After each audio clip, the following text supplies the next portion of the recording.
Look who got arrested. Lucas Richard. For the ones who don't know, he was a Christian missionary who went to Liberia and attempted to kill this woman. And here's the official statement of the Republic of Liberia. But I want to make a couple points. Because if this was a black man in Africa who killed a white man in Africa, or a black man in Africa who killed a white woman in Africa, it would be all over the news. But I had to go viral just to get this woman's story heard.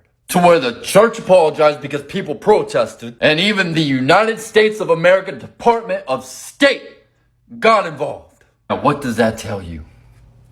That white privilege is real, and that black women are the most disrespected human beings on the earth. A white Christian missionary has done it again. In today's video, we're going to be looking at a very recent white Christian missionary horror story coming right straight from the continent. And today we're going to Liberia. Trigger warning, you might want to prepare yourselves for this one. This man is Lucas Richard. Lucas is currently in Liberia right now on a missionary trip. However, Lucas is also in Liberia right now under arrest in police custody, and here's why. Lucas was sent to Liberia on a missionary trip by this church called Creekside Church from Urbandale, Iowa. So when Lucas got to Liberia while he's on his missionary assignments, he met this young lady by the name of Jessica Lloyd.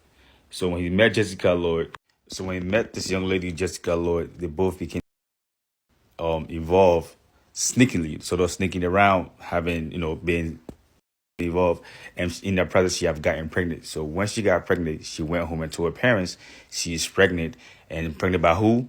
The man that they know as the white man of Lucas, who is their teacher in that church. So after she told her parents, now she's already pregnant. I guess since her parents are Christian as well, they don't believe in her. So now she's already pregnant by a white man who apparently is a well-known, renowned man in the church. So they decide to officiate both of them.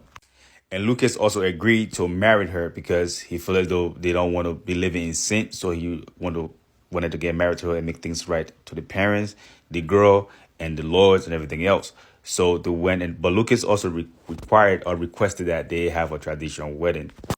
As we can see, this is them doing a traditional wedding. In the plate there's a collard. They break the collard nut. They say the vow. Both of them eat the collard, and that's how I go about that. But wait, Lucas also married, so that little girl Jessica was going to be his second wife. So Lucas have his wife in Iowa back home while he was in Liberia on a missionary trip. So after the traditional wedding, the word have gotten back to the church and the people about what Lucas was doing back home. So the church told him to end everything and come back. So Lucas decided to take matters into his hand in the sense of end everything, as in doing things the unconventional way, right? So this young girl was going through pregnancy and symptoms, having a lot of pregnancy symptoms such as, spading, feeling nausea, can't keep anything down when she eat, going through that. So Lucas told her that he have some supplements for her to take that can help her get rid of those pregnancy symptoms. So in the supplement that Lucas had was an injection. So Lucas gave her an injection, a shot of something, right? So after a couple of days, the little girl started experiencing discharge, and she started bleeding, discharging tissue coming out of her. So apparently, whatever that Lucas had given her, it was something to terminate the unborn child.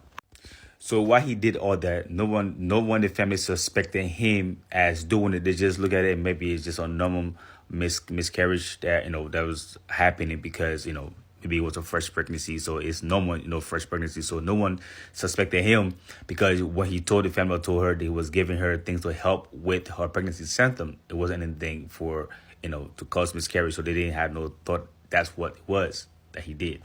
So after Lucas have done all that, the little girl went through the process, she recovered and everything else. So now Lucas was planning to come back to the States. So Lucas had gotten his ticket to come back to America now. I guess his trip was over, or he's probably coming back to visit his family.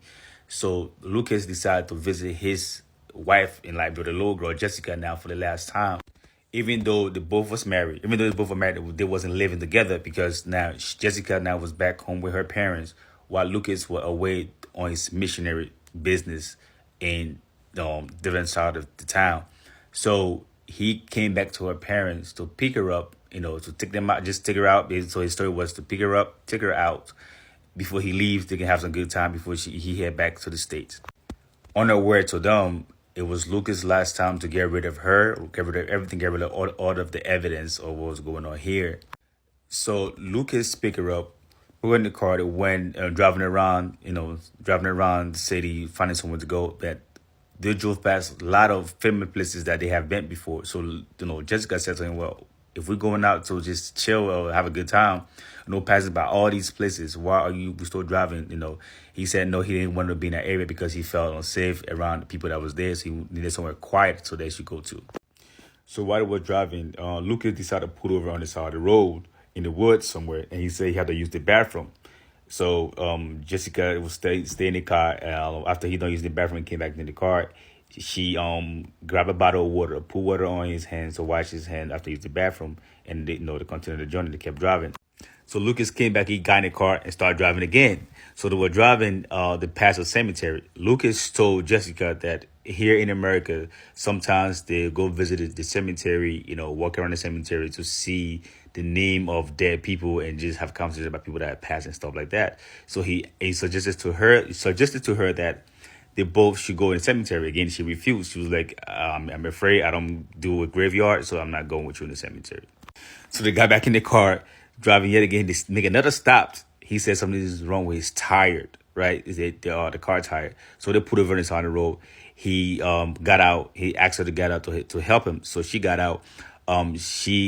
He gave her a jack, to jack the car up. So while she was on the other side, he was on the other side, jacking the other side. He said, right. So while she was trying to help him out, he came from behind her with the jacking bar that they used, the little bar used to jack the car up. And then he was in his hand, and then he walked behind her. He said to her that he think that she had something in her hair. So he went partying because she had a wig on. So he went partying it to actually get a clean hit, right? So after he cleared it out, he hit her in the back of the head with the metal bar that he had in his hand. And then she passed out. In her state of confusion, she didn't know what to do. So she started spazzing on the floor, having a serious convulsion on the floor when he hit her. And then she said that in her explanation, she got up. She got out of that really fast. She got up, and then he pushed her back on the floor. And then that's when he put a knife up and tried to, decapitate her. I hope TikTok don't flag this picture. This is for educational purpose only. This is what it looked like when he tried to, slaughter her. This is what it looked like.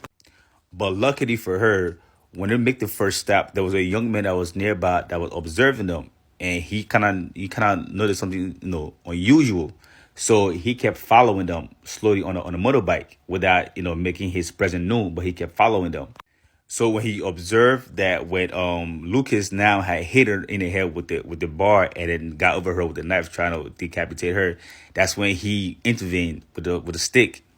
So when he did that, and also he started screaming, and people that was around the area that were walking by, cars that were driving by, or the bikers, when they heard that, they all came to see what was going on.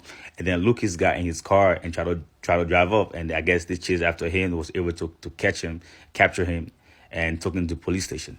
So now when the news was actually broke about Lucas being arrested, his church released this statement. So his church asking the church member or urging church member to pray for Lucas because Lucas was robbed in Liberia while he was doing the Lord's work. They took his cell phone, took his money, and they stole his vehicle, damaged his vehicle, trying to cover up what Lucas was already arrested for. From the very first time we encountered missionaries on this continent, it has never been good news. Year in, year out, it's always horror stories from these people. Take a look at this picture. This is a missionary from the Congo. When King Leopold II of Belgium was actively doing all that he was doing in the Congo, missionaries were on ground. They even participated in the activities that were going on. This Christian missionary was present there. And what do you see him doing in this picture? Proudly holding up the amputated hand of this man. and pointing at it. A man whose hand was highly chopped off because he probably wasn't able to meet up with the quota that was expected of him. This happened in Congo. And I believe the majority of us are already aware of this history. How the Congolese were enslaved in their home in Congo, and they were under the thumb of King Leopold II of Belgium, the man who killed approximately 15 million Congolese in Congo during that time. He at the time was notoriously cutting off limbs of men, women, and children if they didn't meet their quota.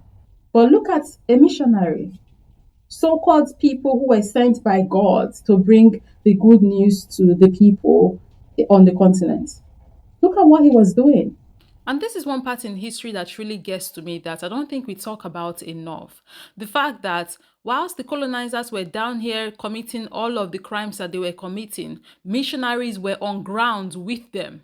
And these missionaries did not try to stop them. Hell, they too were committing their own crimes here. This is what they were doing on the continent then. And then look at the attitude of the so-called missionaries that come on this continent today. This is why I say missionaries and colonizers, one and the same people. Yesterday, today, and forever, they would continue to be one and the same. Any white person coming to Africa in this day and age to preach the gospel is just preserving colonialism. Because these people don't do anything different from what the missionaries and the colonizers did in the past. So again, I ask, when would missionaries and their work be banned on this continent? Because we have gotten to that point where we need to make that decision. Hell, it has been a long time since we got to this point. Atrocities left, right, center. How the hell are these people still allowed here and given the opportunity to roam around and freely commit all of these crimes? What is going on? For one, we don't need anybody coming down here to tell us about Jesus. We already know of the guy. We already know about Jesus against our will. You guys came down here and forced that man on us during colonization. Trust, we've heard of him. Okay, this lady was so lucky to be alive after this. Very traumatic experience. She's going to carry this with her for the rest of her life. You have already matched line. As a so-called Christian man who came to do the Lord's work, you have already matched line, coming down here as a married man and deciding to mess around with another woman. You've matched line already for that. Now, you've done what you did, and then you got this woman pregnant. First, you made her miscarry. Like that wasn't enough. Now you are trying to take her life. And then you see the statement that the church released. Like anybody is shocked with that statement. Nobody is shocked with that statement because they always cover their people, right? Protect them. They could do the most heinous of things, but these people will still get protected, celebrated. They will still build statues for these people, create holidays for these people, still find a way to make them into victims, like we saw how they made this one or attempted to make him a victim. Always still find a way to skew the rhetoric and make it into something that it wasn't. Pretend like they don't know what the hell is going on when they know damn well exactly what's happening here. They know damn well what has been happening. We have too much evidence, plethora of evidence out there that shows that we should not be allowing these people into our countries. Don't come here talking about how you want to help us economically or help the children or do this, that, and the third. No, because you leave the people worse than you met them.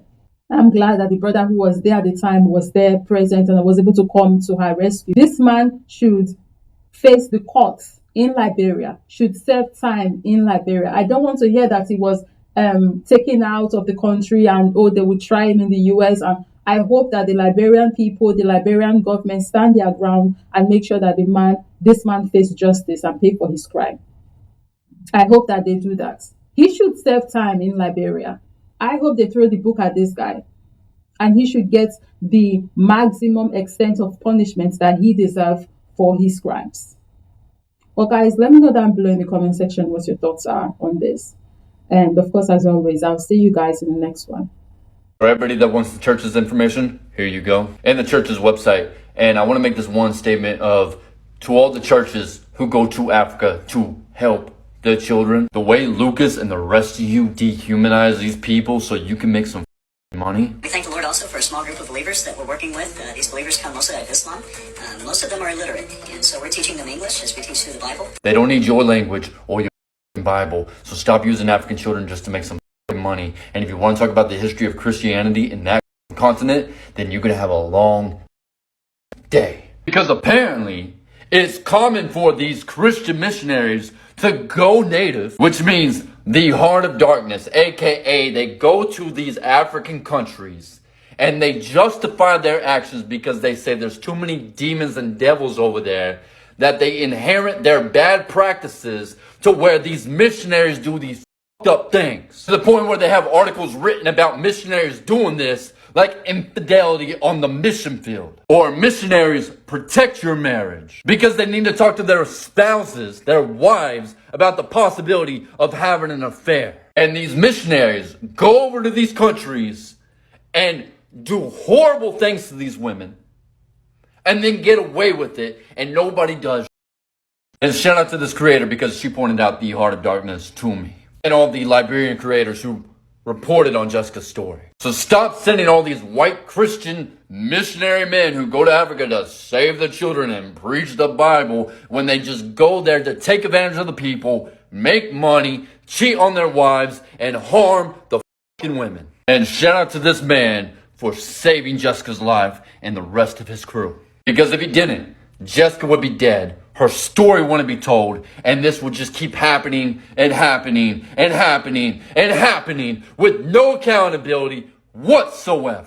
And to the church who defended Lucas when you found out the story, but you acted like nothing happened and he was the victim, and then you apologized because people went out and protested your church this past Sunday, and you gave a apology where you said your original post where you defended Lucas was insensitive to the victim. Yeah, we're not going to forget. So thank you to everybody who shared this story, reported on the story, and got Jessica's story heard, because she is going to get justice. And Lucas, your day is done.